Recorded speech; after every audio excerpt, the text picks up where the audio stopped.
नमस्कार मंडळी। आज ना मंडळी, नवऱ्याच्या आणि विहानच्या बोलण्यावरून माझं खूप मन दुखावलेलं आहे। ते का बरं मी तुम्हाला पुढे सांगतेच। त्याआधी इथे पहा, कतला मासा घेतलेला आहे। अख्खा मासाच घेतला होता।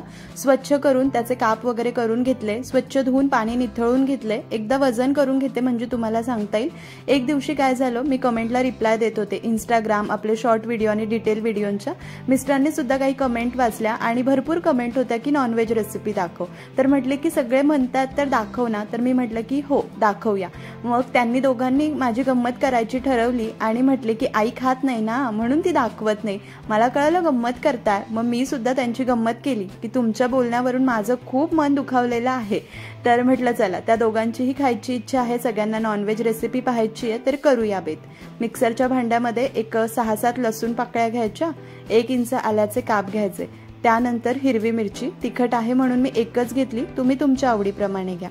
कोथिंबीर घ्यायची आणि पाणी न घालता जमेल तितकं बारीक वाटण करून घ्यायचं। छान असं हिरवगार बहारदार वाटण मी करून घेतलं। मासे तुम्ही पाहिलेच, स्वच्छ धुवून पाणी निथळून घेतलेलं आहे। आता एक एक मासाला आपण जी तयार करून घेतलेली आलं लसूण मिरची कोथिंबीरीची पेस्ट आहे ना, ती या पद्धतीने लावून घ्यायची। खूप नाही, अगदीच थोडी थोडी लावून घ्यायची। अशी थोडी थोडी ही हिरवी पेस्ट माशांना लावून थोडा वेळ मॅरिनेट केले ना की यांची चव खूप छान लागते आणि बनवल्यानंतर ना विहानला सुद्धा खूप आवडले। तर सगळ्याच माशांना मी या पद्धतीने लावून घेते। आता मिस्टरांनीच हे कट करून आणलेले आहे, तर त्यांच्या लक्षात आलं नाही म्हणून त्यांनी 2-2 इंच रुंद असे काप केले, पण 1-1.5 इंचाचे काप असले ना तरीही चालतात। खूप बारीक नको आणि खूप जाड नाही, इतके असले तरीही चालतात, काही हरकत नाही। इथे मी कतला मासा घेतलाय कारण आसाममध्ये हाच आम्हाला एक ओळखीचा वाटतो मासा। तुम्ही ऐवजी सुरमई घेऊ शकतात, रोहू घेऊ शकतात।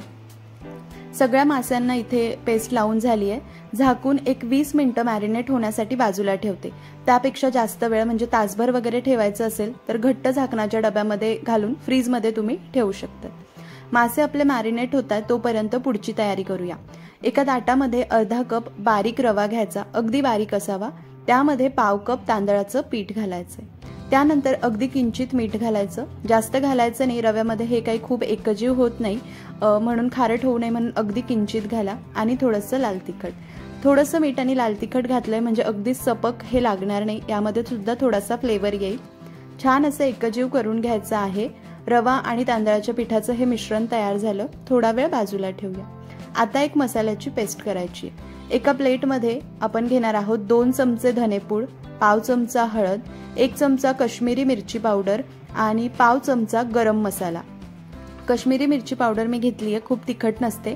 मिरची पावडरचं प्रमाण आवडीप्रमाणे कमी जास्त करू शकतात किंवा मग बाजारात जो फिश फ्राय मसाला मिळतो तो तुम्ही घेतला आणि थोडंसं लाल तिखट घातलं तरीही चालेल। आता यामध्ये एक अख्ख्या लिंबाचा रस घालायचा आहे, याऐवजी कोकम अगळ सुद्धा घालू शकतात, पण मी सांगेल लिंबाच्या रसामुळे जास्त छान चव येते। संपूर्ण एका लिंबाचा रस घातला, लिंब खूप मोठ्या आकाराचा सुद्धा नव्हता। आता आपल्याला याची सैलसर अशी पेस्ट करून घ्यायची आहे। सुरुवातीला आपण लिंबाचा रस घातलाय तो व्यवस्थित एकजीव करू, नंतर चमचाभर पाणी घालून सैलसर पेस्ट करायची। अगदीच खूप पातळ पेस्ट करायची नाहीये आणि खूप कोरडं नाही। एका वेळेला खूप जास्त पाणी घालू नका, अगदी चमचाभर पाणी घाला आणि हे व्यवस्थित ओलवून घ्या। आपल्याला मीठ सुद्धा घालायचंय, ते आपण पुढे घालणारच आहोत। तुम्ही मसाल्यांसोबत मीठ घातलं तरीही चालेल। छान अशी पेस्ट मी करून घेतली। यामध्ये आता चवीनुसार मीठ घालायचंय, मीठ बेतानेच घाला। त्यानंतर मला थोडंसं लाल तिखट कमी वाटलं म्हणून मी थोडंसं लाल तिखट घातलेलं आहे, तुम्ही तुमच्या आवडीप्रमाणे प्रमाण ठेवू शकतात आणि व्यवस्थित एकजीव करून घेऊ। या पद्धतीची पेस्ट झाली आहे, खूप कोरडी नाही आणि खूप सैलसर नाही। आता मासे आपल्याला फ्राय करून घ्यायचे। आपण कुरकुरीत फिश फ्राय करतोय, त्याला रवा फ्राय सुद्धा म्हणतात। तर लोखंडी तवा आपण वापरणार आहोत, तर यावर हे चिकटू नये मासे म्हणून तवा गरम करण्याआधी त्याला चमचाभर तेल लावून घ्यायचं, नंतर तवा गरम करायला ठेवायचा, म्हणजे मासे तव्यांना चिकटत नाही। तवा आणि माशांच्या मध्ये एक तेलाचा लेयर येतो आणि असं तेल लावून गरम केल्यामुळे थोडासा नॉनस्टिक इफेक्ट तव्यावर येतो आणि मग मासे चिकटत नाही। तवा मंद आचेवर गरम करायला ठेवला आणि इथे आपले मासे सुद्धा 20 मिनिटं छान मॅरिनेट झालेले आहे। आता एक एक मासा असा घ्यायचा आणि छान अशी मसाल्यांची पेस्ट लावून घ्यायची। आवडीप्रमाणे कमी जास्त ही पेस्ट लावू शकतात, फक्त खूप जास्तही जाड मसाल्याचा थर देऊ नका, नाहीतर खूप मसाला लागेल। इथे मी हलका पातळ लेयर देते कारण खास करून विहानसाठी मी बनवते, त्याला फिश फ्राय खूप आवडतो, तर त्याला खूप तिखट किंवा मसालेदार लागू नये म्हणून मी जास्त लावत नाहीये। तुम्ही आवडीप्रमाणे एकसारखं लावून घ्या।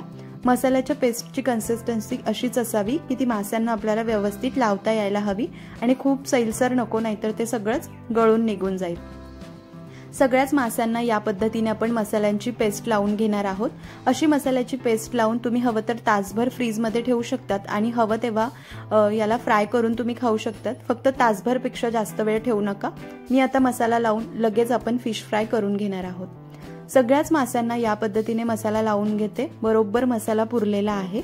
आता आपण रवा आणि तांदळाच्या पिठाचं जे मिश्रण करून ठेवलंय त्यामध्ये एक एक मासा आपल्याला व्यवस्थित कोट करायचा आहे आणि फिश फ्राय करून घ्यायचं आहे। तर एका वेळेला तव्यावर आपण जितके मासे फ्राय करणार आहोत तितकेच मासे या मिश्रणामध्ये कोट करायचे।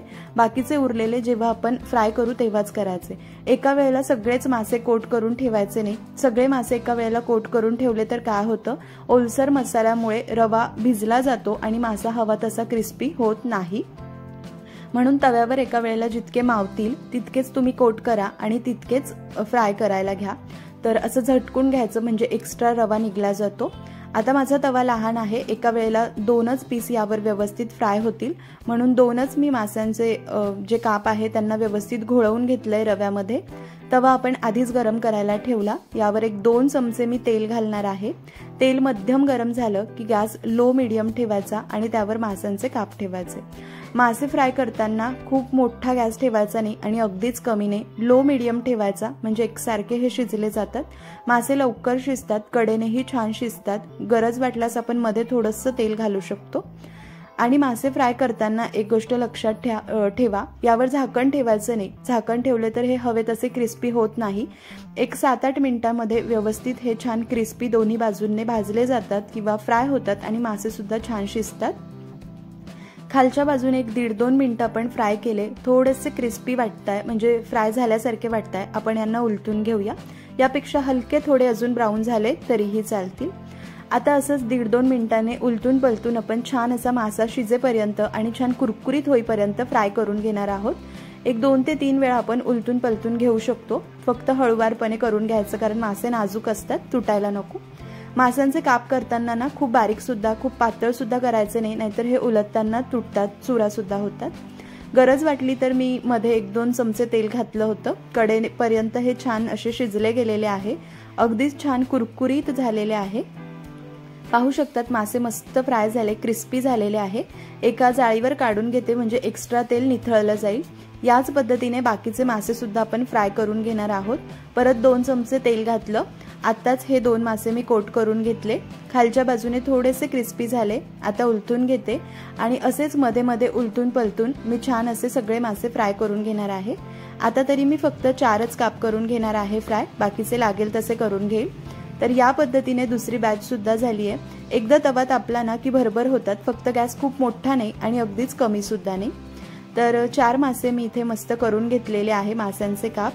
छान असा हा फिश फ्राय कुरकुरीत असतानाच गरम गरम सर्व करायचा। सोबत कांदा, लिंबाची फोड आपण देऊ शकतो। वरतून कुरकुरीत होतात आणि आतपर्यंत मऊसूत शिजतात। अगदी ज्युसी आहे, टेंडर आहे। तुम्ही सुद्धा या साध्या सोप्या पद्धतीने घरात ठेवलेल्या साहित्यात फिश फ्राय नक्की करून पहा। कशी वाटली तुम्हाला आजची रेसिपी कमेंट करून नक्की कळवा। रेसिपी थोडी जरी आवडली असेल तर लाईक करा, नातेवाईक मित्रमंडळीमध्ये लिंक शेअर करा। अशाच रेसिपी पाहण्यासाठी चॅनलला अजूनही सबस्क्राईब केलं नसेल तर नक्की सबस्क्राईब करून घ्या।